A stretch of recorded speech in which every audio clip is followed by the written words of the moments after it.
오늘 이 시간은 요한계시록 강의 67번째 시간으로 계시록 21장 1절로 7절의 말씀으로 제목은 새하늘과 새 땅입니다. 요한계시록 강의로 67번째 시간이고 21장으로는 첫 번째 시간입니다. 새하늘과 새 땅입니다. 1절을 봅니다.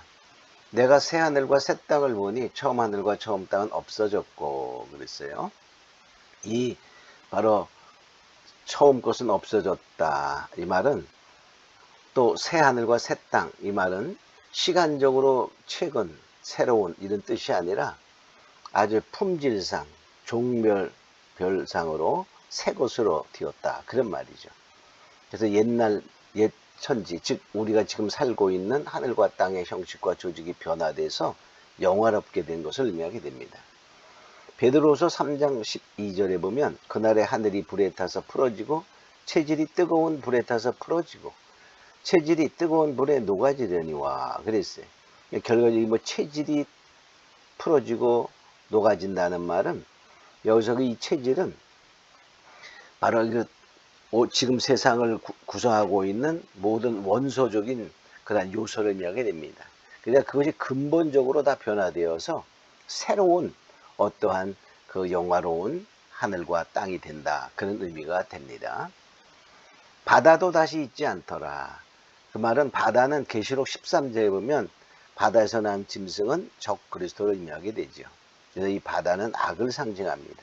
그래서 다시 있지 않다. 그 말은 악의 근원이 사라진다. 그런 말이죠. 그래서 새하늘과 새 땅에서는 악이 활동하지 못하고 있다. 이렇게 볼 수 있어요. 2절 봅니다. 거룩한 성 새 예루살렘이 하나님께로부터 하늘에서 내려오니 거룩한 성 새 예루살렘은 바로 이제 새 하늘과 새 땅에서 이루어지는데 이것은 하나님의 은총이요 하나님 나라의 소망이요 그것이 실현된다 이런 것입니다. 지금 있는 것과는 완전히 다른 새로운 것이다 그런 말이죠. 신부가 남편이 오야 단장을 갖더라. 근데 그 새 예루살렘 성은 신부가 남편을 위하여 단정했다. 그 말은 극히 아름다움의 표현이다. 너무너무 아름답다 이 말이죠. 하나님의 영광을 중심으로 나타날 승리한 교회들을 의미하게 됩니다. 그러니까 이 신부는 바로 새 예루살렘 성 이렇게 표현하게 되죠. 어린 양의 신부가 또 다음에 나오게 됩니다. 3절 보면 내가 들으니 보라 하나님의 장막이 하나님과 함께 있음에 그랬어요. 하나님의 장막이 사람들과 함께 있다. 이 표현은 하나님께서 성막을 가지고 인간계, 즉 사람이 사는 세상에 계시겠다 이런 의미가 아니라 이 사람이 사는 인간계의 그 자체를 성소로 삼으시겠다 하는 것입니다. 즉 새 예루살렘 새 세계는 새하늘과 새 땅은 성전이 따로 있지 않다 이렇게 말하고 있어요. 계시록 21장 22절에 보면 성 안에 성전을 내게 보지 못하였으니 이는 주 하나님 곧 전능하신 이와 및 어린 양이 그 성전이십니다. 하나님 자체가 이제 이 세상을 인간계를 성소로 삼으시고 거기에 계시는 그러한 하나님이 계신 성전이 되는 것이죠. 그러니까 하나님과 늘 함께함을 의미하게 됩니다. 4절 봅니다. 모든 눈물을 그 눈에서 씻기심에 다시 사망, 애통, 곡하는 것, 아픈 것이 다시 있지 아니하리니 처음 것들이 다 지나갔음이더라. 이 사망과 애통과 곡하는 아픈 모든 것은 바로 죄로 인하여 타락한 지금 세상 처음 세계에 있었던 것이죠. 로마서 6장 23절에 보면 죄의 싹은 사망이요 그랬어요. 그 죄의 싹은 사망인데 또 로마서 5장 12절에 보면 한 사람으로 말미암아 죄가 세상에 들어오고 즉 아담 한 사람으로 말미암아 죄가 세상에 들어오고 그 말이죠. 죄로 말미암아 사망이 왔나니 이와 같이 모든 사람이 죄를 지었으므로 사망이 모든 사람에 이르렀느니라. 바로 이 모든 것은 그 죄값으로 이 세상에 있는 것이죠. 그러니까 새하늘과 새 땅은 죄가 없는 곳입니다. 그러므로 이러한 사망과 애통과 곡하는 것이 있지 않다 이렇게 말하고 있지요. 자, 5절 봅니다. 보좌에 앉으신 이가 가라사대 보라 내가 만물을 새롭게 하노라. 만물을 새롭게 하노라. 그게 바로 이건 새 창조에 대한 선언입니다. 완전히 지금 거와 다른 새로운 요소, 원소로 이루어지는 새하늘과 새 땅의 선언이다. 사단이 지배하던 옛세상이 사라지고 하나님이 주관하시는 새 세계가 전개된다. 그런 의미입니다. 그러니까 지금과 완전히 다른 하나의 영화로운 세상이다. 이렇게 볼 수 있어요.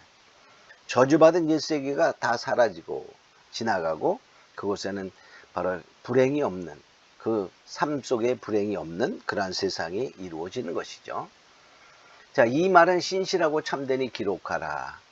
즉 말씀대로, 바로 하나님의 그 계획대로 말씀대로 어김없이 성취될 것을 의미하고 기록하라. 그 말은 뭡니까? 계시록 전체를 기록하라 하는 말씀인 것입니다.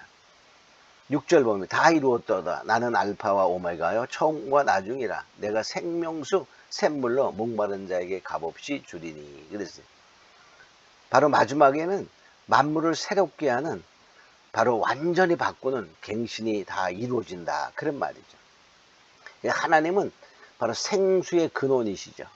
그러므로 사모하는 자, 목마른 자에게는 값없이 주는 것입니다. 예레미야 2장 13절에 보면 내 백성이 두 가지 악을 행하였나니 곧 생수의 근원되는 나를 버린 것과 생수의 근원된 바로 하나님, 이렇게 말하고 있어요. 근데 이스라엘 백성들은 정말 그 생수의 근원이신 하나님을 버리는 죄악을 범인 그런 것이죠. 오늘날도 마찬가지입니다. 많은 사람들이 다 믿음에서 떠나가는 생수의 근원 되신 하나님을 버리는 것이죠. 그러나 마지막 때는 주님께서 새 하늘과 새 땅, 완전히 새롭게 하는 그 갱신을 이루시고 바로 처음과 나중, 즉 시작과 끝이 되시는 그러한 하나님으로 바로 생명수 생물을 목마른 자에게는 다 준다는 것입니다. 우린 정말 생명수 샘물에 목마른 자가 되어야 하는 것입니다. 자, 7절 봅니다. 이기는 자는 이것들을 유업으로 얻으리라. 이기는 자는, 바로 이 계시록은 이기는 자를 만들어내는, 이 이기는 믿음을 갖게 하는 그러한 말씀이다. 이렇게 볼 수 있어요. 그러니까 계시록의 말씀을 마지막 때에 모르면 마지막 환난 날에는 이길 수가 없는 것입니다. 자, 이기는 자는 유업을 받는데 그 유업은 상속하다, 물려받다, 그런 말이죠. 그럼 누가 이깁니까? 무엇을 이깁니까? 짐승과 우상에게 경배하지 아니하고 그 이름의 수를 이기는 것입니다. 그들이 뭐냐? 이거 이긴 자들이 다른 말 쉽게 말하면 666표를 받지 아니하고 바로 그들에게 경배하지 아니하는 그런 것이죠. 즉 생명을 걸고 믿음을 지키는 것입니다. 자, 이것들을 유업으로 받으리라. 그 말은 새하늘과 새 땅을 유업으로 받는 것이죠. 자, 그래서 바로 새하늘과 새 땅에 들어가서 이기는 자들이 왕권, 유업을 얻는 것입니다.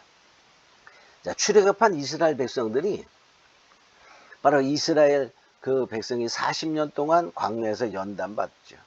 근데 그 연단받을 때 그 나온 1세대들은 많은 불평과 원망과 그 불신앙 때문에 가나안 땅에 들어가지 못하고 제2세들이 가나안 땅에 들어가 젖과 꿀이 흐르는 땅을 기업으로 받습니다. 1세자들은 뭡니까? 패배자들이야. 그래서 못 들어갔어요.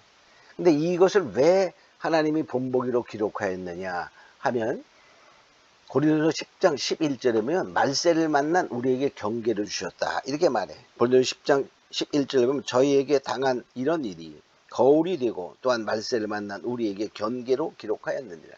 그러니까 이 말씀을 통하여 우리도 마지막 때 정말 불편, 원망에 불신앙을 갖지 말고 반드시 싸워서 이기는 그런 자가 되어 그 왕권을 유업으로 받아라 하는 그런 간절한 하나님의 소망이, 소원이 있는 것입니다. 우리는 이것을 알고 더욱 믿음에 굳게 서서 이기는 자가 되고 새하늘과 새 땅을 유업으로 받는 자가 다 되기를 예수님의 이름으로 축원합니다. 오늘 말씀은 여기까지 마치도록 하겠습니다.